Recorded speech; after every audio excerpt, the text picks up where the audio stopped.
Ladies and gentlemen, welcome to the CWL Pro League Stage 2. Shots are in. He guns him! He guns him off a tower! Racing behind, shots in the back, there's another one there! I tell you what, we're in for another wild ride. Ay, ay, ay, ay. He's still alive. Ow! Do it again, Kurt! You are the king!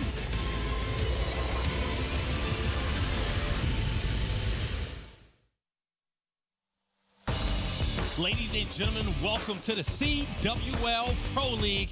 It's the final day of Division A. And we got some exciting games on our hands, folks. I'm Blaze, kicking this day off with my one and only PFF, Vincent Bowe. How you doing? I'm having a good day. Yeah. Having a good day. We got some games today which mean a lot. Other games which kind of mean more for seeding than anything else. But I'm excited to get the first game underway because it's my Epsilon boys. Yes. I got it right. I said they were going to win a series, and they did just that. And I was their good luck charm. You know, it just took me to come here 1 week. But finally, taking a look at the standings, as you see, Red Reserve topping leaderboards at 10-3. We got TK 9-4. Echo Fox and FaZe Clan for currently sitting in that top 4 position, but FaZe Clan tied with EG. Those games are going to be so important at the end of the day. Then we got Splice, Envious, and Epsilon towards the bottom of the leaderboard, and those guys will not be able to make playoffs. Yeah, a little disappointed for the Splice guys, to be honest. I thought maybe they were going to have a bit of a resurgence, but sadly that isn't the case. We'll see them next, obviously today, but after that, not at playoffs. It's going to be the World Championships a little bit later on in the year. But for this one, of course, for Epsilon, as you can see, Dave, he's ready to go in this one. Reedy, of course, he's ready as well. But, yeah, for the Epsilon guys, it's practice, right? It's practice, practice, practice. Try and improve as much as possible. And Echo Fox is a great game to try and get a good amount of practice in. It definitely is. This Echo Fox team, especially in their second half of their division here in the Pro League, they've made some changes, and they've came out firing off. You know, over these last 2 weeks, you know, they've been able to climb those leaderboards and put themselves in a power position and secure those playoff spots. So you see them smiles all over their faces. They know they're sitting comfortable, but on the flip side, you know it's a long flight home tomorrow. Oh, it's definitely a long flight home. As Dave is getting himself mentally prepared. It's right. Just relaxed. Of course, for Echo Fox, seeding is still on the line. I think there's a chance we're talking a little bit about it. I think that we need to get like 3-0'd or something to potentially be a little worried about losing a seed. And we'll see how the day plays out. And of course, you want the highest seed you can possible. You take a look at our maps. That our first 2 maps is going to be St. Marie Dumas Hardpoint, London Docks Search and Destroy, then Flak Tower CTF, and if we go to distance, London Docks on Hardpoint and Valkyrie on S&D. Yeah, to be honest, I think you look at Epsilon's Search and Destroys. I think London Docks is going to be a pretty good one for them there. Maybe that's how they extend this series. See if they can try and take down Echo Fox. And again, that would give them a lot of confidence heading into, you know, going back home, getting some more practice in, and then, of course, the World Championships. But realistically, this is a series where I think if they hadn't won yesterday, they come in all guns blazing today to try and get that win. But knowing that they did win yesterday, I don't know what Epsilon to really expect here. I expect it to be competitive, of course, because in my honest opinion, they have improved a lot. But we haven't really talked about this Echo Fox squad because this is a squad who really had a lot of question marks around them. And I think they've done a very, very good job, and I think all credit to them for answering a lot of those critics by kind of securing themselves at playoffs. Yeah, and you know what? Echo Fox, hey, they're out to, you know, prove that, you know, they're a part of the best of the best. And, you know, also to come out and show that they're ready to make a run through champs. You know, just the position roles in which they've made, and Facento going towards that AR, you're seeing how much it's affecting, you know, just their gameplay as a whole. You know, I want to say they've been undefeated since the second half. Potentially, but for me, the role change is what you mentioned there, and that's perfect. Facento has been so good. He looks so comfortable, and I think that kind of rubs off on the rest of his teammates, so to speak. I think you're seeing Temp really come out and play extremely well over the past couple of weeks, and this is almost a good final match for them, right? Yeah. You know, you're almost guaranteed to be at playoffs. You've got a game against Epsilon, team last in the division. Just come out, do business, and then start thinking about playoffs. You got a nice 2-week break where Division B, of course, will come. You can get some practice in when you're at home, but it's all smiles across the board for the Echo Fox boys. Rightfully so. Yeah, this they is worked how hard for it this. should be. They've worked very, very hard. You know, Saints and Respawns with the likes of Aqua there. They have been a very, very good duo, in my opinion. And like you said beforehand, you know, Epsilon, even with since they made the team change, they had to fight through relegation to get their spot. In Stage 2, you know, Reedy has been such a big impact for these guys. But Huge impact. Both these teams, this match, you know, get as much land practice in for CWL champs. Folks, tickets going to be on sale. They're on sale now. Go ahead, buy them up. And if I'm Epsilon, I may think, all right, what can we do maybe a little differently? How do we play St. Marie usually? Is there anything we can try and do differently? Just maybe pull out some different strats, potentially. I mean, we'll wait and see exactly what the Epsilon boys want to do. But, of course, this is a map that we watched them play yesterday against Splice. I believe it was me and you who both actually casted that. In terms of their rotations, they were pretty good. I think they ultimately ended up losing that map by, I think, 20 points. But it was a good showing in map 1. And, of course, it was Vortex, actually, yesterday, who started off very, very slow, if you remember. So I'm keeping my eye out on him to try and start maybe a little bit better today. I agree with you as well. And, you know, I feel like, you know, over the last few days since I've been here, it's been Hawkey, it's been Reedy. Both these guys really stepping up. You know, I've seen a lot, definitely a lot coming out of Hawkey. But we'll see how he's going to step up in this matchup. So far, so good for both teams. They're just going to, you know, trade off this hill time. But you are going to see Epsilon with the spawn position, top side of the map by Winery. So they're going to have a more favorable side, but number 8 is going to be coming in on the flank. And that's important to know because, of course, the original spawn, it was in favor of Echo Fox. And you have to look at Saints, who, of course, is that number 8 on the minimap. He's in such a vital position, and essentially it's going to be him versus Reedy. Reedy's anchored the spawns well. No one from Epsilon actually in the hill yet. Finally, the hill time goes in their favor. Saints is desperately trying to hunt out the player from Epsilon. Reedy will find one. Is he prepared to read the push from Saints? Doesn't matter. Trades come through. Epsilon spawn out. Echo Fox look good to break the hill. Yes, they do. Saints still trying to make his way towards the back end. Going to be close to those streaks as well. He's going to have to play his life, but he's in a power position. He's going to get those shots in. One bullet away from taking out Hawkey, but he is going to give up his position. But Aqua's, wow. The wall bang comes through. He wasn't expecting to die from that one. No, most definitely wasn't. And his Temp able to trade out Vortex. Still, Epsilon getting a fair amount of time here. Well, they are. At least keeping it neutral, if nothing else. You see they've spawned out. They're going to have to rotate over towards parking lot. Essentially, it comes down to Dave.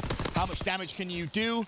Ultimately, not that much. Final 10 seconds is good for Echo Fox. Going to give them a small, fragile lead. But can they find the kills in transition? That's a good start. Hawkey, of course, falls. Where is Hawkey going to spawn? No, watching his kill cam for a very long time until the hill pops. As soon as the hill pops, his teammate makes sure they have the secure. Hawkey good to spawn in. And now you're going to see Echo Fox starting to work this left side of the mini-map, starting to push through. Looking like that's going to be 1 kill, 2 kills, 3 kills in favor of Echo Fox. Last man standing is going to be Vortex on the defensive play. He's going to fall. So Echo Fox managing to easily come in and break Epsilon's setup. And it's worth mentioning, Temp made a really smart play. As soon as his teammates win those gunfights, he's instantly pushing over towards Satellite Tower, trying to force Epsilon to spawn even further away. I believe he won 1 gunfight. If he'd won 2, it would have been miraculous. A very tough position he found himself in. But ultimately managed to dictate the spawns just a little bit. Could give Echo Fox maybe a free couple of seconds. Yeah, you're going to see Aqua holding strong in his hill. Hawkey's going to fall towards Saints. So now the rotation's about to come through. It's 10 seconds of scrap time. This is going to be 10 seconds left of scrap time in this hill. And Epsilon, they're going to be first on the rotation towards Lookout Post. Folks, let's hop in with an Astro Gaming listen-in with Epsilon. He's close already. 2. Not full stun, I'm dead. Good. I'm trying to go ready. I'm going to go. 2 bullets in Saints, he's weak. One shot on the right. There's two or three. Killed one. One's on the I needed it. He's pushing weak. I got another one behind him. Nice. 4. They're already going to be close, though. Yeah, white cut. I'm going to smoke that head glitch. I tried to push off. I've naded the green. Yep, naded over green now. Naded, bro. Really weak. Center on the left. So weak. Nice. Center was 1 shot on the left. Nice. Mid, smoking it again. I'm smoking it again. I'm absolute. One time. Push up if you can. I'm trying to push my left. On the right green. Weak, 3 times. Watching you right. He's weak on... Nice, good help. I'm 1 shot. Two there, one's weak. One. Yeah, I got you. I'm gonna push him. I'm nading past you. He's weak, white cut. Yeah, I'll go back. The nerd, dead. One kill streaks. I'm on there. Weak, So weak. I'm with you, Bill. I'm with you. There's another one I'm pushing in. One more. I'm challenging. I'm going to shot. Oh, it's wallbang me. Fair play. I'm going to go all the way around for streaks. No! He challenged old man. It's wall banging, weak. Really weak. Nice. I'm going left. There's a guy coming. One's up top. You might have got timing on me, yeah. Slap Carvey. Got dead. I'm up top now. White cutting top. I'm near that doorway. My pad, man. He's up top. Aqua's with Barnhill weak. There's 2 more. Both weak. Not like I'm on top. Yeah. Got one. There's one. One's top. Left. Yeah, me too. We can hill. Radio. Oh, He's fucking wall banged. Stop spawn here. yeah, we just got a hold. Someone get bottom grannies if I'm you going can. bottom grannies now. I'm gonna sit on the side glitch. I'm trying to just hold front. I'm getting in his back. He's in the back. He's already He's just melted me. Right. He's in the corner, but he knows I'm him. Echo Fox now with the lead, 124 to 75, but have to ask yourself how different would this have been if Reedy had potentially got those streaks at the end of Lookout Post. I think benefit of the doubt to Saints. Yeah. I think he was kind of aware how close Reedy was, because you heard the frustration from Reedy. 4 seconds left. Why are you challenging this? Why are you not rotating? I think Saints may have read the situation there and went for that last-minute challenge to make sure that no streaks were made. And we heard his frustration. Like you said, it's 4 seconds in the hill. You should be in rotation. But now, Vicento, he finds a double. We're on board with Saints, taking a lot of damage, and he's going to fall. So the Epsilon Assault coming through towards Lookout Post. They're looking to break through. A team kill is going to be within those kills as well, but it looks like Epsilon's not going to be able to break this one just yet. Aqua still hold his position with his feet planted. And Saints was actually trying to push out there. Unfortunately, he does fall. Hulky finds a miraculous kill, and it's going to be down attempt to try and pre-fire for a double. Epsilon do break the hill, but with 17 seconds left, if you're Echo Fox, you should be able to retake this very, very quickly, because you can already see 3 players from Epsilon. They rotate over towards parking, and essentially, you've lost a huge amount of time in the first couple of hills there. It's now a 100-point game, considering how close this was. Parking lot is now going to be massive for Epsilon. They need a full hill here. And last time we saw him hold down on this rotation off the first rotation on parking lot, and it just took Echo Fox 1 push to break Epsilon's setup. We'll see if Epsilon learned anything off the first rotation. Gonna have some stuns and some nades going in. Easy break so far for Temp. He's gonna find 2. Vortex is gonna be next on his hit list. Doesn't know where he is though. And Hawk is gonna have the back spawn, but somehow, oh, not able to do it. Some help comes through. Saints finds 1. Knows Vortex is going to be hurt. Gets some shots in, so that's going to be another double. And Echo Fox, once again, breaks through Epsilon setup. Credit again to Temp, 21 and 13. The way he paced himself there with that break, finds the first kill, waits so patiently. Obviously, throws a stun over as well, gets the information that he's good to challenge the second gunfight. Doesn't have to worry about any form of crossfire. Very, very intelligent stuff coming in from him. And because of that, Echo Fox now, again, with hill control here. Guy, and you look at the lead, 196 and growing. The final scrap time goes to them. They break the 200-point mark. Epsilon's in trouble here, I'm going to be honest. They're in big trouble. This is going to be a big deficit to come back from behind. And on this hill beforehand, this is where we saw Epsilon get some good hill time. Well, Reedy started to go off a little bit, but now Epsilon's going to be controlling Lookout Post. Saints going to fall on this one. So we're going to be having Dave and Reedy trying to push through Archway to get into this hill. Aqua with the bar in hand. He's going to be able to take out Reedy. Not able to find another one just yet. No streaks on the board for any team. And here comes Hockey with the flank. He finds 1, not able to connect with Aqua. And again, obviously, you mentioned no streaks on the table, but you have to go back and think. Reedy one-off streaks. I know Saints was one-off streaks as well a few moments after, of course, Reedy ultimately falls. But if Epsilon do get those streaks, this game really could have been a little bit differently. You can use them to hold. You can use them to break. So much extra utility that could be added to this map. But the final 10 seconds of Lookout Post, honestly, may just go over to Echo Fox. They had Temp lingering over on that side of the map, who, again, to reiterate, a fantastic map from him. 27 and 17. Saints 24 and 15, Aqua 18 and 14, even Vicento 24 and 21. It finally feels as if this Echo Fox squad, they're meshing as we all expected them to from day one. Exactly, and you know, me personally, I don't even feel like this, Echo Fox squad is at 100% either. And you know, and that's the scary thing. They got plenty of time to get some extra preparation in for champs. That's going to be the big one, folks. Make sure you guys get your tickets and come on through to good old Columbus, Ohio. Love me some Columbus, Ohio. Gotta love you some Columbus, Ohio. And folks, as you see it, Echo Fox is going to win map number 1 in an extremely dominating fashion. So, absolutely, Echo Fox, hey, pretty much we all predicted that one. Yes. For me, again, I said it when we saw the map list. I look at the Search and Destroys. I look at that as a good route for Epsilon to get their foot into this series. By no means am I saying it's a guarantee. Of course, Echo Fox, definitely a team who, when it comes to Search, are very versatile. They don't mind mixing things up, and that's one of the things I love as Vicento as a player, the attributes he brings to a team. You have your leadership, you have your unconventional trick stats occasionally, but Search and Destroy love the way he kind of leads the troops. Yeah, and that's the one thing, especially, and I agree with that. Vicento, you need good leaders like that on the squad. Yep. But now, moving forward into map number 2, we're going to be going towards the S&D. And we'll see if Epsilon can tie the series up 1-1 or if Echo Fox is going to pull away with this one. But based off that dominant performance, it's not looking too good for Epsilon. Yeah, it's not the way they would have liked to have started. And also with the effort as well, you know, and it's no secret that they're, you know, out of contention, but, you know, they're still, you know, fighting with pride. The thing that kind of sums this up for me is, of course, you know, you look at before the game even begins, Dave's lying on the chair. Yeah. You know, Reedy isn't there. MIA. Like, it's a very different tone as opposed to Echo Fox, who, of course, yeah, rightfully so. They're all smiles. They're all laughing away. But even though this is your last game, for Epsilon, it doesn't really mean much. You are last. There's no other way of getting out of that last place. Seeding has no effect whatsoever. Unless somehow but you still want to see disqualified. That's just not going to happen. You would love to see them still come out and maybe go a little harder. All right, before our series, Jess had a chance to talk to Temp. Let's see what she had to say. Thanks, Blaze. Well, yeah, so when I went over to speak to Temp, he's normally in such a good mood. He always, you know, seems to be so ready for the match. And although he didn't say this, I think that Echo Fox are maybe a little bit kind of emotionally affected by the loss to FaZe yesterday. But he said that they're treating this match versus Epsilon as a practice match. He doesn't seem to, you know, think it'll be that difficult to win. And he says that right now they're kind of trying to improve their map pool. And now that's not to say that they're not going to show up. He did say they're still going to show up, do their best to win, but they are also kind of practicing and just trying to get as best as good of a seed as they can going forward. So we'll see how the rest of the series shakes out. Ben and Blaze, back over to you.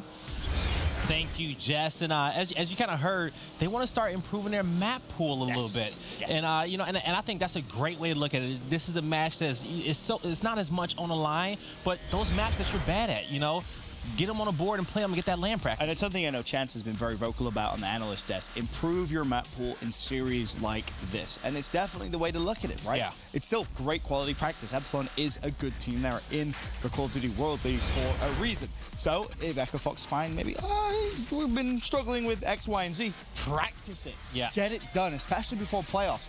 You have 2-week period where essentially you're sat waiting because Division B games go on. Then you go straight into playoffs. Like, you have to make sure that you have everything ironed out. Also, as well, it's a lot of teams to study in Division B, you know. You may have not got a chance to, you know, play those guys online in your division, but still, it's a lot to take away from that. But playoffs is going to be fun. I'm ready for that one. Oh, playoffs is... it's real fun. Stage 1 playoffs didn't disappoint. The storylines, the drama, upsets. FaZe come out, of course, Stage 1 champs. Of course, this another huge event. But the crazy thing is, Stage 2 playoffs is just weeks before the biggest event of the year, which is just insane to think about. Like, you go from the biggest event of the year, or joint biggest event of the year, to then again a few weeks later, the biggest event of the year. So much pressure on the last couple of months of the season. Especially on all these players. You got to understand, like, a mindset over that 30-day period. That's so important. You know, just being in that grind mode. And so, folks, we're gonna be in map number 2. Echo Fox, Epsilon, S&D, London Docks. Kicking this one off with Reedy, snipe in hand. I'm a big fan of the sniper rifle in Reedy's hands. We've seen Epsilon on a lot of different maps try and make things work here with Reedy to snipe. Same with Reedy Mont. You watch him go mid-map. London Docks, of course, you're seeing him now over towards the B side. Surprised that he did play B with a sniper rifle, though. You'd love to maybe see him watch that A crosser a little earlier. You see very good snipers in the game. John, for one, does it very well. Maybe just positioning, because then when things like that happen, yeah, you're basically left on an island by yourself. Now, Vortex, he's going to find a kill. So, man advantage still in favor of Echo Fox. And there you go. They're going to get their first round on the board with ease. Makes it look very simple, to be honest. As soon as a couple of kills come through, Epsilon start to panic. Vortex has to worry about players behind him because, of course, Reedy's falling with the sniper rifle. If anyone's pushing through, he's going to get shot in the back. But unfortunately for him, the timing comes through mid-map as well. And he is inevitably shot in the back anyway. All right, we'll see. How does Epsilon want to play their first offensive round on the board? Which bomb site they want to prioritize first? And, you know, we kind of saw them stack up. Like, the guy kind of got slayed out towards that B bomb site beforehand. They're going to be prioritizing it this time around, pushing through Cole. A lot of aggression coming in from Echo Fox. Get some nades and some stuns over the top on his truck. Vortex finds first blood, and Reedy's going to find another. So, 2-man advantage in favor of Epsilon. Aqua looking for a kill. He's going to draw some attention towards himself. He's going to see those nades, know that they cannot touch him. Still just trying to pre-fire that corner and going to get some defensive nades out as well. You have to keep your eye on Facento here, potentially going for a flank. The problem is he has been spotted. Hawkeye will find the pick. Bomb has been planted. Aqua for the 1v3 clutch. This is going to be almost impossible. As I say that, he makes it the 1v2. And so definitely a lot more doable. 37 seconds left on the clock, but if he's gonna have to defuse that bomb, he's pretty much got 21 seconds now. Gonna have to make these plays quick. He's just gonna slowly crawl up and creep. Now, if he can find Hawkeye, that'd be a power move. He's reading it so well. Play to the left, play to the right. You can't just aimlessly run out onto the site. Ultimately, Epsilon will win the round, tied up 1-1. And the big play there for me in that entire round was actually really finding the trade to first blood. It was Saints who threw out a stun, used an armored energetic, tried to fly straight into Cole. It really doesn't win that gunfight. Saints has blown a massive hole onto Epsilon's entire push over towards that site. And you may see things, maybe more trades come very, very quickly there. Maybe even Saints find themselves a double kill because there was another player from Epsilon pushing out that wasn't actually respecting that angle. So really, managing to find that pick was pretty important in the grand scheme of things as well. The kill on Facento on the flank, not allowing to get any control of Epsilon spawn. Echo Fox prioritizing B bomb site. They're going to flood in now. Mid archway is going to be watched by Vortex. So first blood goes towards Saints. He's going to catch a nade kill, but big flank coming in by Vortex. Can he find one? He's going to get Facento before bomb is planted. Turns around, takes out Temp as well. Looking for the 3-piece. They're going to pick up on him real quick. Now, it's going to be a 3v1 all up to Saints to clutch up, and he's going to fall. And that's just beautiful search and destroy. Oh, that was fantastic. Epsilon just herded Echo Fox exactly where they wanted them. Vortex hits a nasty flank, almost found himself a triple, to be completely frank, but he gets the double, and Echo Fox are left with no choice, right? They want to try and force the engagement with Epsilon. You know what the funny thing is? They literally just herded them like sheep. That's the same flank. Actually, no. I'll take that back. I was going to say that was in Echo Fox's matchup yesterday. That was against Team Envious versus Red Reserve. They got hit with that flank for the L on that hard point. Sucks to suck. At first, I was going to say if it was Echo Fox again, I was going to say, hey, somebody is really not up to their responsibilities when it comes down to watching that flank. But on board with Facento, now Temp, and he's going to have snipe in hand. Epsilon prioritizing B bomb site. Uh-oh. Dave knows it. Ooh. A little wide on that one. Dave's, of course, going to throw out some utility. Teammate throwing out an extra smoke as well. And love the smoke. Completely cuts out Temp's angle. And, well, that's a grenade right at his feet. Facento has spotted one down low, but Vortex, I believe, actually just managed to strafe jump up close Echo Fox's side. This round is falling apart for Echo Fox. It really is.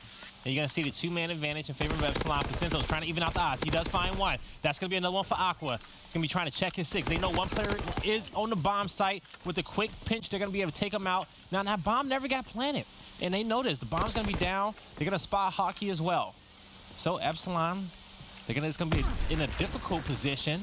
Echo Fox playing some good defense now in a 1v1. And that was a lovely pinch from Aqua. You recognize the situation. They had a couple of players trapped inside 10 and collapse on Epsilon.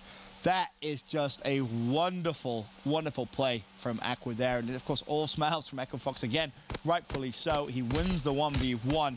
If Epsilon get bombed down there, maybe it's a little different story. But the fact of the matter is that they couldn't, right? You saw the smoke come out. They were worried about Temp. The nade kill comes through, but instantly trades back and forth. For me, though, Aqua definitely making the play there for Echo Fox. All right, let's see. What does Echo Fox want to do in their next offensive round? Series tied 2-2. But it's a few rounds where you felt like, Epsilon should have won, where, I feel like it almost could have been 3-1 Epsilon in this series so far.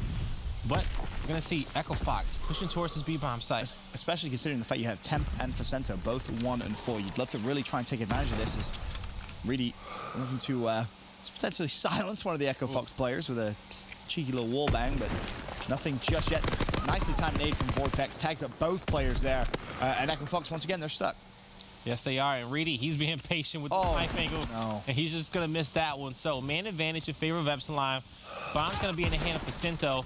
And he's taking some risky shots, but he's tagging up Reedy. And Reedy realizes that he's going to choose to back up.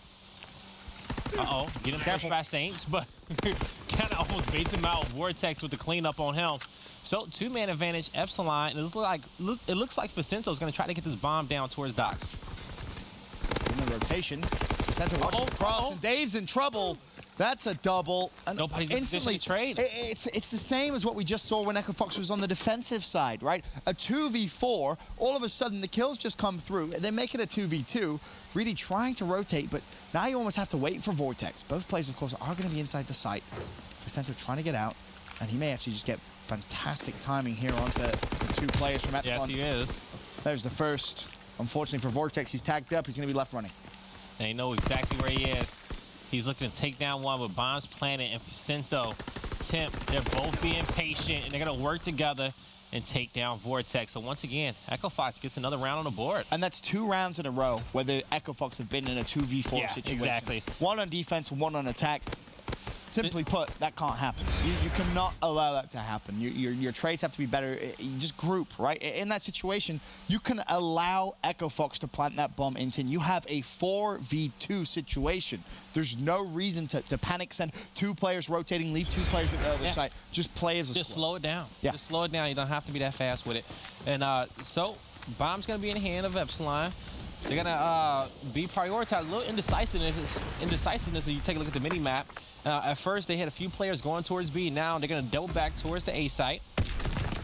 Echo Fox puts themselves in some prime positions, but that smoke grenade towards the dock side is going to give up their position. And that's the issue, right? If you throw that smoke straight away and a couple players go towards B and they have to wrap back, Facento has a better timing on the smoke grenade to see players cross. So Echo Fox now with a ton of information here. They know Epsilon has pushed over towards that A site, and you can see the way 2 players now trying to work that pick over towards B. All right, let's see what they can do with it. Reedy, he's going to find first blood in this round against Aqua. Saints is getting super aggressive with him. He's not going to be able to catch him off guard. So now 3v3 situation. Bomb is going to be starting to get planted on the A site. And actually, Vortex not going to be planted yet. He's just going to be patient. He's just going to be holding this angle, watching the dock side. He's expecting the push to come. And Saints is being so patient. Facento tags up Vortex, but the crossfire is going to come through. Of course, he still isn't plenty, but Saints is going to go straight for it. And that just comes down to great crossfire from Facento. As soon as Facento says, I got some shots down, Saints runs in, does it again. 2-time sniper mid-map. Echo Fox, I love what I am seeing here in London Docks Search and Destroy. I feel like in that situation, you're on top of that 8-bomb site and the clock is ticking down. And as more seconds fall off of it, the advantage goes into Echo Fox's favor. Right. Because especially with that bomb not getting planted right away. But, hey, you got to understand, he was being patient. He was trying to see if that guy was going to peek down low from the water side, but just didn't go their way. Just credit to Facento and Saints working very well together. As soon as Facento puts down some shots, Saints springs into life and goes straight for the challenge when he knows Vortex has no cover. Then, ironically, does the exact same play a few moments later to find the second. And we just saw that the smoke you was talking about. Tim's going to throw it early, but it just shows that if you have that indecisiveness on which bomb site you're going to play early on, can't cost you. That smoke screen is going to be pretty much useless. But Dave, quick flank through Cole. In fact, there's 2 of them here. Yeah, him and Vortex needs to be careful because he is using inconspicuous, so actually, ultimately, doesn't mean too much. Facento should see both Epsilon players there in his kill cam, so it wouldn't surprise me to just see Echo Fox just try and push straight forward, try and isolate a site. But now Vortex is actually being flanked from the flank, essentially. Reedy spots Temp mid-map. Vortex actually there's another one. Looks for a double. Hawkey should trade that out, or at least Reedy's there. Epsilon win around, but yeah, it was a bit of a scrappy one. It really was. Cole was just wide open. You had, I believe, you had Vortex, and I think it was Hawkey just kind of pushed right on through, but then they got flanked again by the Echo Fox players who were kind of covering that archway. So, and more surprising looks from Temp. And bear in mind, that's the second time you've seen Vortex get on the flank and cause problems. Yeah. You did it in one of the early rounds where he ran straight through mid-map and flanked over towards Cole. This time it was the opposite way round almost. It was Cole to mid-map. And it's very, very successful. He can be a very sneaky search and destroy player. Currently 8-6 as well, worth mentioning. Top fragging for Epsilon. And speaking of Epsilon, well, there's 3 players just charging Aqua. Didn't really stand a chance. And now Saints is going to be watching the side room. He's going to have one. Going to pre-fire, expecting a second. He's going to see that nade, so he knows that somebody else is in the area. He gets that call out towards Temp.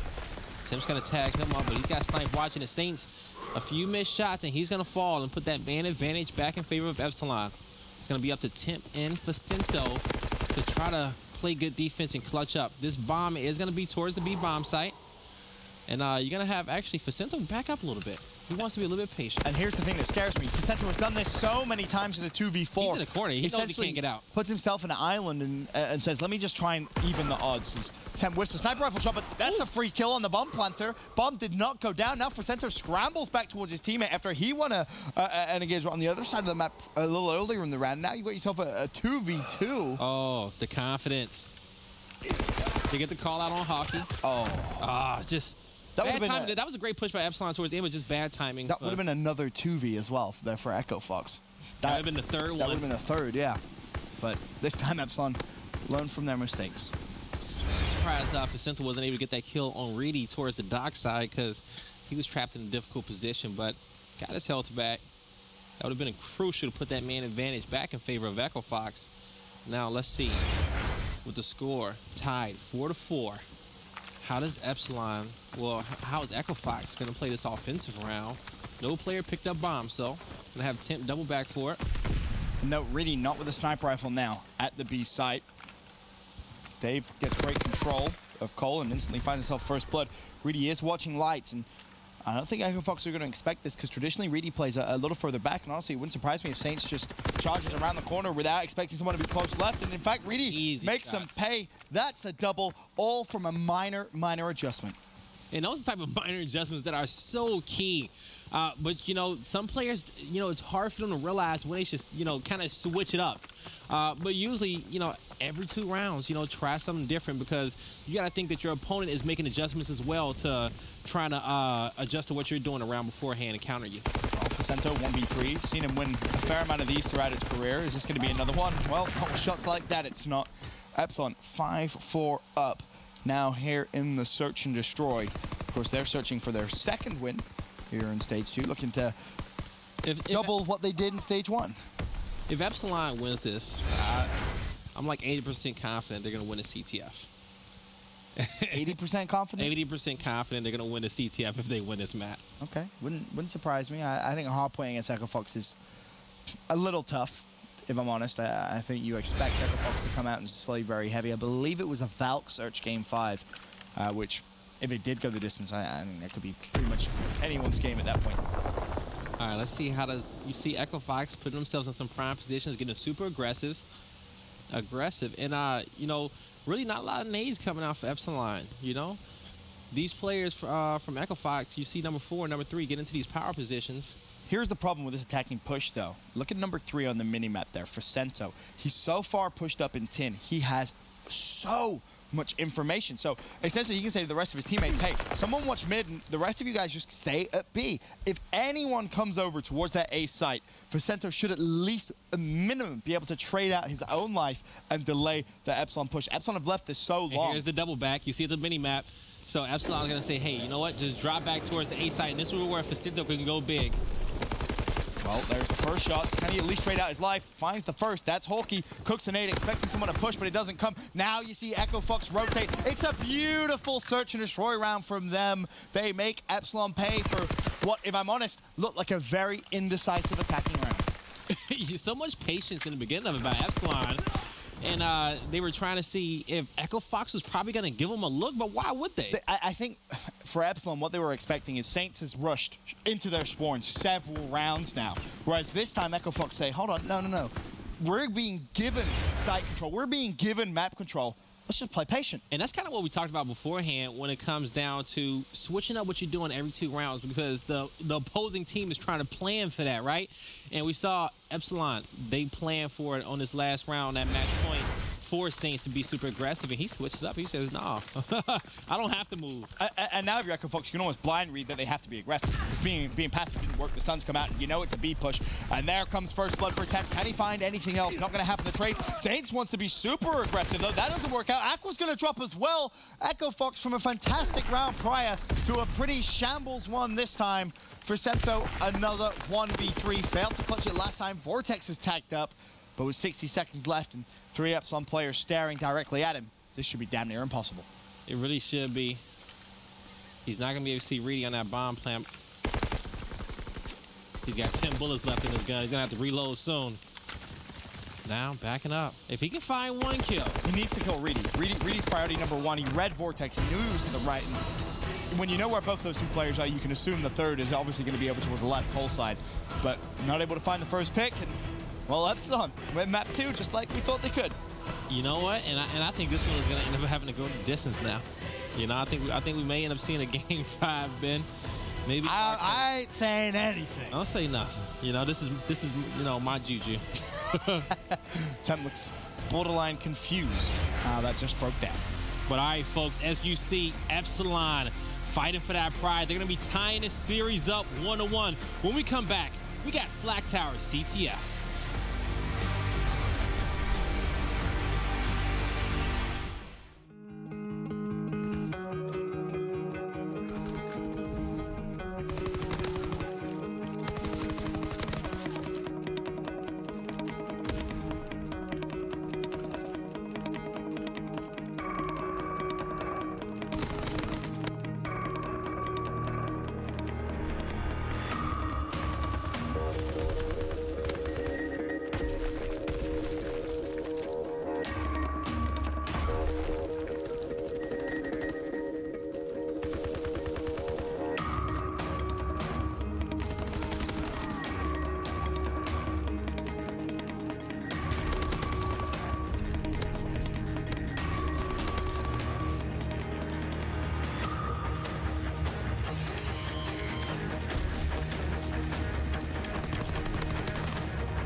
Ladies and gentlemen, welcome back to the CWL Pro League. We're in our final day. A lot of exciting games to come. In this one, it's Epsilon versus Echo Fox tied 1-1. We're heading into CTF Flak Tower, and we'll see if Epsilon can get another win under their belts, Ben. Oh, yeah. Oh, yeah. I'm excited. I am. Something tells me Epsilon, I think they're going to, I think they might actually win a series. It's going to come down to the CTF. But yes, 100%. I'm confident that they can win it. Well, we shall wait and see. Of course, you saw a sniper rifle there out in Echo Fox's hands to start things out. Of course, it's become more and more familiar. We actually saw it yesterday in the game we casted on Arden Forest. You know, shout out to Fizzip. Of course, he was one of the original players to pull out a sniper rifle for an entire CTF game back in Black Ops 2. I know Revan remembers that one because me and him were both in shock back at PAX. Did they win? Yes. That's even better. He was phenomenal with it. But, of course, you see players use it just for their break-offs, try and get that easy pick, watching lane straight off the bat. But back to this one, of course, first minute gone. A couple of attempts, nothing much up until maybe there. But luckily, ready to trade. Temp tried to get that third kill, but as you see, Echo Fox are the aggressors, and with that kill on Saints, Epsilon is going to be able to push out their base a little bit. Going to get some mid-map control. Dave is going to finally find Facento, and he's going to take him out. So he's going to be in control of Echo Fox's comm rooms, and Aqua's going to follow Vortex. So Epsilon in a good power position, but they're being aggressors in the situation, and that's what you like to see if you're an Epsilon fan. Yeah, most definitely is, and Reedy's actually stayed alive. Now, you should see Echo Fox realize this in a few moments. Number 4, that's Temp, looking over towards his own sports side of World Warp, and instead they say, hold on a minute, Facento, this is on you, bud. See, you can sniff out Reedy. We're going to be aggressive. Facento does find the pick. Meanwhile, the kill's coming to the other side of the map. Vortex, last man up. It's a 2v1, but Vortex is buying so much time here. He's going to challenge, ultimately drops, but have they managed to control the spawns? You see, they're about to run into all these angry Epsilon players, and it's not going to be far for Temp to run, and he's going to fall with Saints as well. Flag is going to get returned, and Aqua, what you doing? Dave's going to take him out as well. So Epsilon, they're going to double back because they still know that somebody's being aggressive in the spawn. If Facento's going to fall, so they know that, hey, okay, this is official. We can push our base. Our spawn is going to be clear, but as I say that, number 4, he got to sneak around right up under. That was under Vortex, so he made it through, and he's going to actually fall to Temp. And this is big for Dave. Dave really, really wants Temp to pull that flag, simply due to how close to streaks he is. And Temp is going to run it over towards Dave, but unfortunately, the kill comes through. And there's no point really Dave wrapping all the way back to get the return, although he would have liked the extra points. Really, just giving up that much map control isn't really worth it for the small amount of points. But Dave's still playing rather slow, of course, pushing up. Now, you see him. He's gonna see Aqua towards Top Gun. He's gonna get those shots, connect with that headshot. So he's gonna be able to back up a little bit. You're gonna say I have a majority of the Epsilon players working towards Crane side, looking to wrap around, get some nades in. Tim's gonna have to try to dodge that one. Sinks takes some damage. Reedy's not on the pinch yet, but Reedy's gonna decide to get aggressive. He's gonna find a kill. So slight man advantage in favor of Epsilon. And it's worth mentioning, if you're Dave there, do you really have to push that left-hand side lane? Would it not be better for you to just come mid-map, control the spawns a little bit better as your teammates go over towards the flag, and then be in a position as well to maybe even go for a team kill on the flag carrier? But speaking of flag carrier, Vortex is away. You expect to see some nades fly, but it's Dave mid-map who ultimately does find the crosses, and that's what I would have loved to see him do when he was on his streak, right? Yeah. Rather than pushing that left-hand side, gun side, just a little unnecessary in my opinion. But either way, Epsilon 1-0 up. Hey, they're gonna strike first, and CTF has just been this whole week has just been their game mode, and now Vortex, he's gonna be pushing out. He's gonna get flanked quickly by Aqua, and so Aqua's looking to get another one. Tim's gonna be able to take down Hawkey. Now Saints is gonna find a kill, so that's gonna be 3 members down of Epsilon. They're gonna looking to push through. They're gonna find another one as well, looking to get this counter cap, but the quick spawn from Vortex, and he's not able to connect with Saints. And Saints is looking to run this one back to the house without even being contested. We'll see if number 5, everybody, nope. Tie game. And that's where you would love to have some streaks if you're Epsilon, right? Just to slow down that push, but they don't have any extra utility, and good counter aggression from Echo Fox, to be completely honest. They managed to win their gunfights, and now it's Temp, 13-6 on a 6 streak, working towards some score streaks of his own. Honestly, I just want to watch Temp. If possible, see if he can manage to at least trade out one, gets a glide bump. That's going to be Teammate's going to go for the pull, and if you're Temp here, you run all the way back with the flag carrier. You shoot the flag carrier in the back and you cap the flag yourself. Saints as well working towards streaks. This could be absolutely horrible here for Epsilon if all of this extra utility is given. Oh. Is Aqua running the flag himself? There's about to be 6 streaks on the board. Why did... Now you got 3 there. And did Aqua put it in? Yes. Okay. But I understand the play, you know. Temp being so close to streaks, you kill your teammate, you pick up the flag, and you get all that extra juice. And at that point, you can have 6 streaks going into this next half. This is looking dangerous. And where did this kind of spiral out of control for Epsilon? You know, they got that flag in. It looked like they were doing good, but then... It was really the counter-aggression that came in from Echo Fox, right? Epsilon kept the first flag, to your point, but they didn't really get any extra utility from it. Whereas you see Echo Fox, they kept a flag. They get some extra utility from all of that, which is going to help spiral the game even further out of control. But I'm curious, did Temp get streaks out of that? Because I know he got 1 kill. All right, so Temp actually got himself fully streaked out. So, okay. Fantastic play. Just let another teammate get even close towards streaks. If Saints gets full streaks and Aqua can stay alive as well. Big kill. Can't do it. So 4 streaks on the board for Echo. But like you said, Aqua, now he's going to be close to getting streaked out as well. He's going to be about 2 kills off or so. See what he can do, and he's going to fall. So, all right, Epsilon, they do some work, some work to get some of those players off the streak. So they're going to stop the bleeding a little bit, but Temp still has plenty to use. Even so, it's 4 streaks overall at Echo Fox's disposal with a 1 flag lead. Now, if you're Echo Fox, yes, you can use a couple defensively, but you have to use maybe a few aggressively as well if the moment calls for it. Of course, you don't want to just blindly use them, but Dave's going to be the first to pull a flag. Uh-oh. He's going to get away for now, but you have 2 players overextending. Saints is going to call in a glide bomb, and all you have to do if you're Facento mid-map is stay alive. And Petey's going to die that glide bomb. How did they not return the flag? But no, he's still running it. Uh-oh. He's going to be picked up. Big fight, can't get the last kill. Facento dives on the flag and takes it back. But even with all those streaks in hand, they almost tied the game up 2-2. And this is what I meant about using a streak aggressively, right? They had to use a couple defensively. They get the return, but Temp realizes, hold on a minute, we had a good wave of kills. Let me just call in the fighter pilot. We'll wipe them completely out and see if we can run a flag of our own. And just like that, Facento will cap this flag. Echo Fox with a 2-flag lead. We'll see if Epsilon can fight back. Still plenty of time left on the clock, folks. There's 3 minutes on there, and a lot of these streaks have been used for Echo Fox, so that's the positive takeaway if you're an Epsilon fan. But I believe that's Facento, who's getting close to being streaked out once again. And you also have the artillery barrage in the hand of Temp. We'll see. Mortars. My fault. The mortar strike in the hand of Temp, so we'll see what he can do with that one. And but hey, he's staying alive. He's playing his life. Double positive as well, by the way. Oof. 20 and 10. We've highlighted him pretty much across all the game modes so far today, and he really has been fantastic. And because if he's going to try and invest the mortar strike now, puts it straight at the back of the map. Not going to connect with much, but we'll see if he can try and use that as maybe another key to try and push forward and get another flag cap. All right, folks, as you see, Echo Fox is being aggressive, looking to push into Epsilon's base. Let's actually hop in with Astro Game listening with Echo Fox. Pick up when you spawn. Oh, well. One shot. Oh. Could be our I was in there. Stop jumping up the close. I'm gonna play for a kill, top the gun. I dove. One's right on me, right weak. Yo, one went low gun, Julia, I heard him. Outside of our gens, Donnie. That might have been him. That might have been him. I just saw him go hard anchoring right. I'm hard anchoring right. Outskirts. Get no this barrel. Could be in our mid, I think. Yeah, I'm looking. They're peg. I'm staying down. What's in the peg? Trying to come mid with you. Yo, our mid. Our mid. Netting me.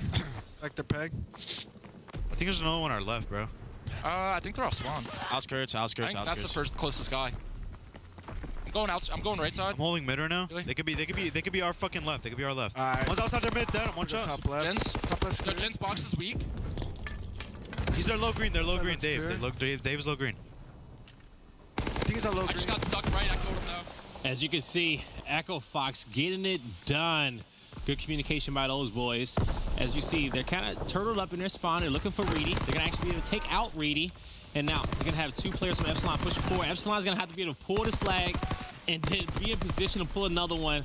But Ben, how you thinking of their chances of winning this map? I know it's very, very, very slim. It's unbelievably slim. If you're Dave, you have to find at least a couple of kills. Now it's important with him falling, you have 60 seconds, which means you have time for one solid push. You have to play defensive just for a few moments, get the kills, push up as a squad. That's the key word. Then when you pull the flag back, you almost need to just send 2 back, have 2 stay and try and spawn trap just to go for that relay. Vortex has done a good job. Ooh. Finds a triple, 47 seconds. Now all of a sudden, this is the moment for Epsilon. The trade comes through.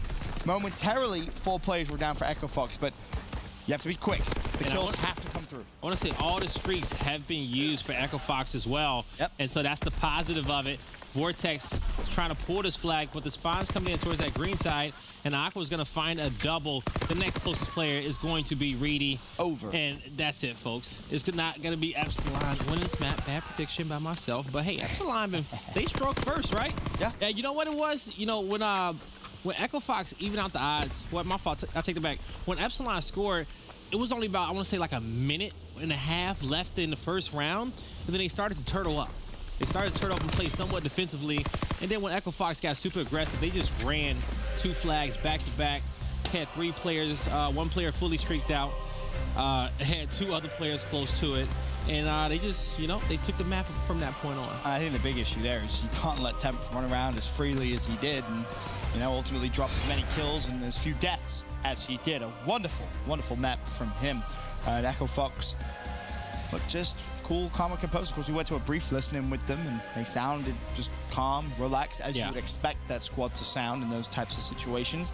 Of course, they have the 2-1 lead. Now, if Epsilon want to try and find their second win here in the Call of Duty World League Stage 2, well, they're going to have to do it in hardpoint, and, well, hardpoint number 1 guy wasn't all that close. It was about what? Actually, they got a 100-point club, I want to say. It was close. Was it? Yeah, actually, I think they did get a 100-point club. We'll see. We'll see when we take a recap of the scoreboard later on. But as you see, Epsilon, you know, was kind of struggling in that hard point. This series has all been Echo Fox, and they were. 97. You were right. You know, we got tacos in our heart since we, you know, every time I see it, because I'm just hoping in champs, they better be ready. You know, I'm going to make sure that we get that schedule set up just so we can have nothing but blowouts on the main stage. The taco chants were great. The "We're Still Hungry" chant, that was awesome. That was a good one. You know, I will say, you know, I kind of beat him in the chant off the last event. Go home, guy. You're drunk. No, you know what? Hey, I put up a good fight. Yeah, but you still got school. But you had like all our friends over there, and then you tried to recruit me. And at some point, I thought about going over. I actually started recruiting the people on your side, and they actually willingly came over to my side. We didn't need them. We didn't need them. They were stragglers from the get-go. How loud your fans were. You definitely need all the help you could get. But as it stands, of course, it is Echo Fox with the advantage in the series. You look at the series layout there. Of course, it's going to be a London Docks hardpoint here. I just think it's over. I do. My heart wants a Game 5. I really do. I would love to see Epsilon get 2 wins. It would make me very, very happy. The stream, Ben. Well, no, I would. Okay. I would love to see this go to Game 5. I'd love Epsilon to get their second win, but I just feel like Echo Fox has found that stride, and I don't think they're going to let it happen. Yeah, I agree. They're definitely in their flow. You know, taking a look at how they just kind of streaked out towards the end of that CTF and how dominant they were in map number 1. And they were even clutching up all throughout the S&D. Yeah. Just a few rounds didn't go their way. They was probably like this, trying out a few different things. And it's okay to try out a few different things, especially on your weaker maps. We're going to see. It's map number 2, London Docks hardpoint. We'll see if Echo Fox can close this series out. All right, well, sign on board with the Epsilon boys. It's going to be Vortex first and foremost, pushing it down towards lower dock side. And you see the utility being thrown out from both teams early on, still waiting for the initial touch into the hardpoint, but Vortex should be able to win this gunfight down low. It's Aqua pinned in the corner, and finally he does fall, but the challenge comes through from Saints. And realistically, already it's looking pretty good for Echo Fox. They're controlling that right-hand side lane of the map, of course, where the second hill is going to go. First 30 seconds of hill time, basically not important. Yeah, really not. You know, it's all about making sure you can get that map control in as well. And even so, this first hill usually kind of trades off a little bit. Very few times we see London Docks kind of come down to time. With this start and this whole first hill almost being depleted, and Echo Fox was just a 4-point lead. And bear in mind, Saints is 5-0, 6-0. There's the first streak. Can he find anything else? You'd love to see him just rotate. Play for the free 100 points. Yeah, of course, he is watching the crosshair, so Saints is playing more for the kills, but in all honesty, just get that. There you go. Perfect play, Saints. Right back. Look at that, 100 points. That's an artillery. Now just an assist for the fighter pilot, and Echo Fox are pushing so deep to Epsilon, and I love this. Use the glide bump to get the fighter pilot, but you have to make sure you land the glide bump on an Epsilon player. Exactly. And as you see, Saints, he's going to be watching this archway, looking for this last kill. He sees the gun of Greedy, and he's going to get aggressive and get that kill and secure the fighter pilot. So that's going to be a win for Echo Fox. And now Epsilon with the push coming in from Crane side. They're going to spread out. They all spawn on the docks. A little split spawn. You're going to have Echo Fox kind of spawn over there top cold. We'll see how does Epsilon decide they want to push through and break this. And they need to be very careful because Temp is also working towards streaks, but more importantly so, you don't want to push main street with 20 seconds left and risk Echo Fox out-rotating you. That's just going to spiral this first rotation completely out of control. Of course, Saints still with a tier 2 and tier 3 streak. Temp working towards full streaks himself. Saints is not missing, by the way. 9-2. Vicento is 2-6. Like, hey guys, I'll start helping out in a little bit. You guys got me first rotation. Saints isn't missing. My man has a fish fry on the dock side of the map. And we'll see. Sitting at 10-2. Not missing a single shot. But let's see if Tim can get these streaks. He's going to be a few off. He's going to find Reedy, and he's going to get that kill. This is going to get ugly. Guy, this is going to get real ugly real quick. Spiral out of control. Don't hit him with the 1 point. They have 1 point. They have families, okay? Don't hit him with the French fry the whole game. Oh. The bread. See, in Europe, we call it the bread. There you go. Yeah. You know, it's like that in America, too. More streaks coming out. 88-1. 20 seconds left. The Docks, and this is honestly where, if you're Echo Fox, you want to push straight through. I'm actually curious of the comms of Echo Fox because, you know, if they can do this with perfection. Oh my God, they've broken straight through for barrels as well. They have the spawns. This is about to be the oh no. And streaks in hand as well. Oh no. Saints sitting at 14-5. Oh man, Ben's going through it, folks. He's fully believing. You're gonna have a plus 100-point lead. Echo Fox, they're not missing. You know what? Their team is looking better than ever. No kills can go in the favor of Epsilon. You won your first series yesterday. Wake up, people. You have 1 point in almost a whole rotation. Is this how you go out of the Pro League? Your last match? Is this it? Is this your legacy of the squad? It's mortar strikes. How many more streaks do you need, Echo Fox? You still... At this point, I just think Echo Fox is in competition with each other on who can get the most kills during this map. It's like Temp versus Saints currently, and Aqua's trying to join the mix. Vicento's just playing his position. But as you see, Epsilon, they're going to find 3 kills in a row, but it's just 10 seconds of scrap time on that one. Echo Fox, they hit their early rotation, trying to win some key gunfights over here by Crane. You know what it was, guys? Mind games. Mind games. Mind games, yeah. Epsilon said, you know what, we'll give you a nice lead, and then watch us take it right back. It's probably not going to happen. Nah, but hey, you know, if you would have saw it, you know, that would have been something special. Well, you never know. You never know, okay? You never know. Comeback could still be on the cards. Definitely can be. But Epsilon's going to have to play damn near flawless Call of Duty. This is a good start, good hold so far on Docks Crane, but Saints is just a man on a mission. He's 18-9 with almost a minute hill time as well. Wow. That's key. That intent has the minute, and he's 15-6. So, you know, both of them just been getting it done in this one. So we're going to have 20 seconds left on this Crane hill. Then we're going to be going towards our second rotation of hills, and that's going to be going back to Statue. Where on the Statue hill, on the first rotation, only 10 points was acquired, and that was by Echo Fox. We'll see if they can put up some more numbers in this one, or if Epsilon can get some points off of it. 2 seconds left of scrap time on Crane, and now Epsilon's going to start rotating towards Statue, and Echo Fox looking to clear out Docks. And this is where Saints, of course, in the first few moments of the game, just went absolutely off. It was a 6-kill streak on the first hill. Really looking to use the fighter pilot straight off the bat. Surprised to see him invest it on Statue, but hey, he's probably worried he's going to earn another one before he actually gets to use that, so just decides to go ahead and pull that bad boy in. Problems we all love to have. Yeah, right, Saints just rubbing around, and you can just see what makes Saints such a good SMG player and just a good slayer on hills. You know, like Statue, the way he's so aggressive, rotates through. Vicento, he's picking up a double, and well, remember we were talking about the "We Want Taco" chant? Yeah. This is going to be a "We Are Getting Taco" chant. That is what perfect time to have it in the chat, folks. Let us know if you want tacos or not. Right. Echo Fox about to hit the 200 marker, uncontested, and now They're going to actually be fighting for these spawns back Main Street as well. But Reedy has something to say about it. He's going to keep himself in a position. Oh, no. Oh, okay. What was that? Facento just running circles around the hill. He tried to hit him with a 360. 360 no scope. Bear in mind, really close to some streaks as well, but at this point, damage is well and truly done. This is pretty much over. To be honest with you, there's still 40 seconds left in Main Street. Yes, of course, a comeback is still mathematically possible. Yes, of course. Epsilon come back into this one, but ultimately, the damage is it is done. Yeah, plenty of time on the clock as well. Can we get Jess now on the stage to interview one of the Echo Fox players? While they're playing? While they're playing. they probably still win at this point.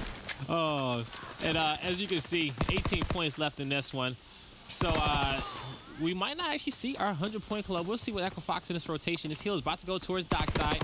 Big kill by Dave to give his team at least an opening to get positions, at least on one of the sides of Docks. Reedy's going to get some nades out as well. So 1 point left in that Main Street hill, and now Facento is already going to be on top of the Docks hill. I feel like this map perfectly sums up Epsilon. Unbelievably slow off the break at times for no apparent reason. They make life difficult on themselves. Yeah. Right? They can split time. They can kind of win rotations, but you've got to be able to do it straight off the bat. That seems to be their weak point in hardpoint. So many times you watch them just kind of get blown out the water the first 60 seconds, even the first 2 minutes, 3 minutes of a game, where in reality, you just got to stop that bleeding if you're Epsilon. Now you can see Saints, he's going to find a double, folks. Echo Fox 15 points away from winning this one.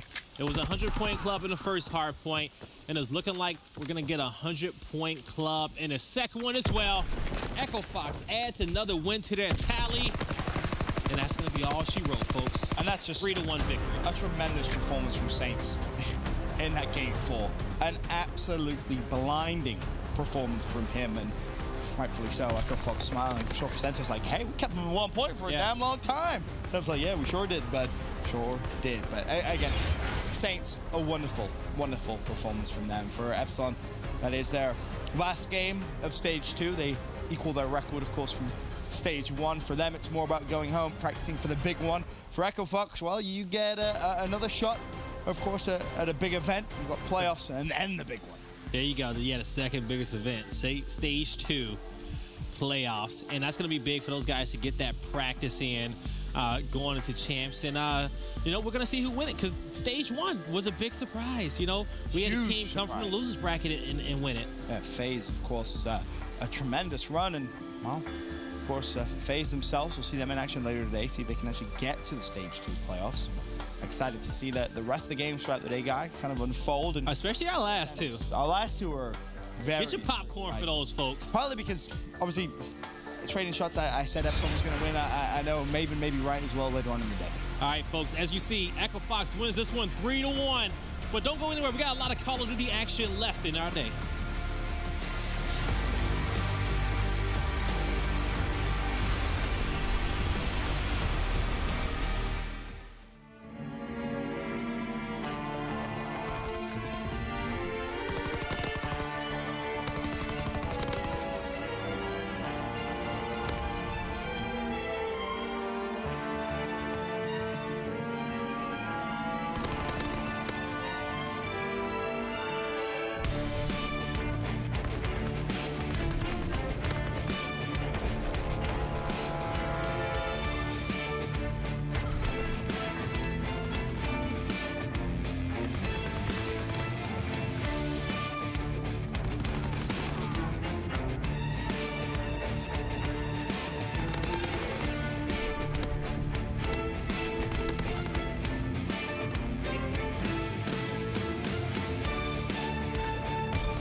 Only one spot remains in the top 4. We need to figure out who from Division A is going to clinch that last position. But in our last series, we now know Echo Fox guaranteed going to be in that 3rd place spot right now.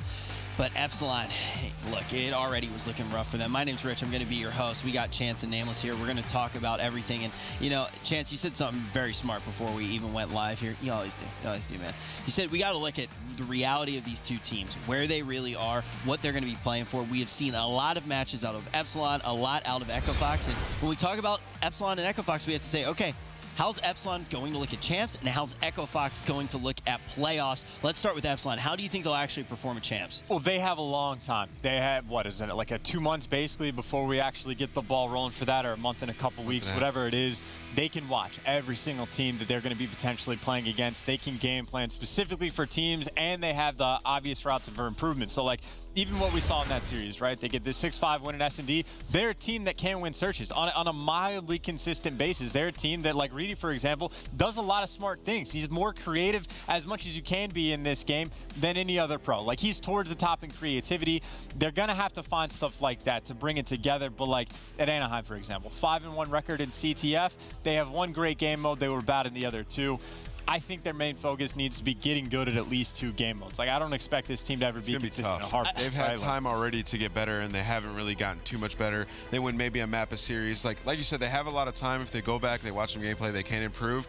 But by champs time, all the rest of the teams are going to improve as well. So yeah, it's going to be difficult, but maybe they can get like a top 16. I don't think time's really on their side, especially when you look at the hardpoint and you could have combined both of their scores from hardpoint and they still wouldn't have won. So that's a pretty tough place to be in. But as we can see right now, that is going to be echoed in their standings here in the division. 1 win, 13 losses. They're going to be at the bottom. But we got to look at the teams at the top. Right now, FaZe Clan's going to have that 4th place position, but we know that EG can take it. Those are 2 of the teams that we need to be thinking about quite a bit. Echo Fox now going to solidify that 3rd place. And then just so everybody's clear, FaZe holds that tiebreaker over Evil Geniuses. So EG needs to win their series or else they don't make it. And then even if EG wins, if FaZe wins after them, then it's still going to be FaZe that goes through. So those are the 2 biggest matchups in terms of the playoff spot, but then still stuff is going to be going down for seeding, right? Like the next match we have is Red Reserve Splice. If Red Reserve wins this, they secure the 1st seed, which could be huge. Like, I have no idea who they're going to be playing from Division B, because who knows who's going to come through. Yeah, it could be crazy, but again, you know, generally speaking, the higher seed you get, the easier road you have when it comes to playoffs. And we're going to see that when we take a look at the schedule right now. Ultimately, everything can be decided by that EG-NV matchup. When we actually do see that, if EG drops the ball, FaZe, no matter what happens in the final matchup of the day, will secure that top 4 position. Like, if you're FaZe, do you even scrim, or do you just sit there and watch that match and just hope EG lose it? You know, it's going to be crazy these last 2 games that we have here, and then we got Red Reserve playing Splice, trying to get that 1st place in the division. Like, these next 3 matches are going to be so important for the future of playoffs and just Call of Duty this year. It's going to be so intense. I cannot wait to watch these. I'm really excited for when we do get to that EG-NV matchup, but I'm also excited for this next one, Splice versus Red Reserve. I mean, if you are Red Reserve, I feel like the added pressure, too, is you don't want to lose to Splice at all, Chance. Not. Yeah. Well, I would say there's 0 pressure for Red Reserve. It's just going to be like, look, we've been established that we're the best European team there is. We're going to let that ride. So I don't think ultimately Red Reserve is going to be concerned in the slightest. He's just erming his way through. Yeah, again, this team not stressed out, clearly. Yeah, I don't think Scraps knows what stress even means, man. He's living his best life, man. This Red Reserve team has been playing amazing over the last few weeks. You know, they've had a few, you know, hiccups in CTF lately, but I think they'll be able to figure it out come playoffs time. They have a lot of time to buckle down and figure it out. And Nameless, correct me if I'm wrong, but when we were talking about Epsilon and saying, look, they have time, they have all these things to improve on, they have so much to do. It's like learning rocket science in like a month. Yeah, exactly. If you look at a team like Red Reserve, you say, okay, they have time. They just got to work on CTF. Like, that's one of the main things that they need to work on. I feel like a squad like this can do a lot more with the time because they don't even need to figure out where they need to allocate time. I don't know. It's Scraps. Scraps is doing. Well, it's also just like, I mean, talent comes into play as well. I mean, I'm not saying the Epsilon players aren't talented, but, you know, sometimes they drop the ball in the slaying department. They're not able to get as many kills. So, I mean, there's just a lot of things holding that team back at the moment. They would really have to refine their strategies and become, like, absolutely disgusting to win some series. I would become, like, S&D masterminds. Again, that's what I think. That they have a month and a half to, like, again, to find out every little nook and cranny in every single map, find out creative stuff they can do against every single team for at least that specific game mode. And again, at Anaheim, their CTF was solid. So that's it. Again, that's like their best case scenario. Yeah, but the thing is they're probably not getting a game 5 with after the hard points that we've seen a lot of the time. They do need to, like you said, map 2 and map 3, then yeah, you get they a game won 5. both hard points yesterday, which, like, it doesn't make sense to me, the turnaround that this team can have. Like, they win both hard points, then today they lose. Like, it makes no sense to me, but it's just inconsistency within the players on the team. Yeah, hell no. Well, we can stop talking about them, thankfully.